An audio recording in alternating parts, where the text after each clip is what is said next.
Alors, sans parler du fait que la nature n'a pas besoin de nous et qu'on n'ait aucun droit de propriété dessus, eh ben, en fait, on ne peut pas l'exploiter, ça ne fonctionne pas. Elle a un fonctionnement naturel. Je voulais vous parler des arbres. En fait, si le sol, si la qualité du sol n'était pas maintenue, il n'y aurait pas d'arbres dans la forêt. Donc, par quoi la qualité du sol est-elle maintenue? Par les feuilles des arbres. Bon, c'est un peu plus compliqué que ça.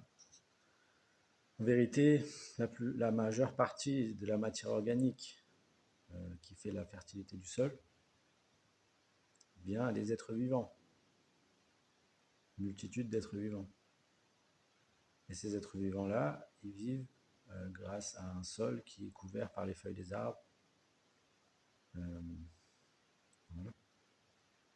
Donc en fait, quand on retire les feuilles des arbres, ben, en fait, on chamboule à peu près tout l'univers en fait. À la limite, ce qu'on peut faire, c'est faire un compost avec, et ensuite venir enrichir le sol avec ce compost. Mais il vaut beaucoup mieux laisser les choses faire, laisser les feuilles par terre. C'est comme ça que la vie a l'habitude de faire. D'une minuscule feuille qui tombe par terre,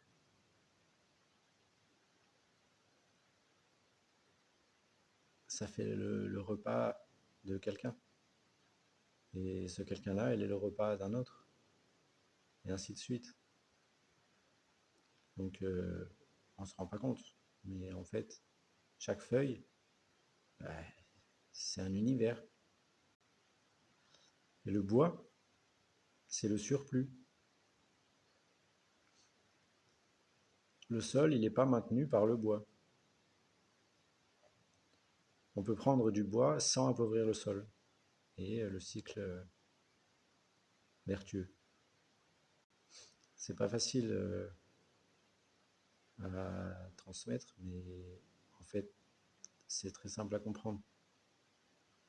Que chaque culture a un taux de matière à remettre au sol. Si on tond la pelouse, qu'est-ce qui reste au sol? Rien. Donc on appauvrit le sol. Chaque culture a une quantité de matière qui doit être restituée au sol.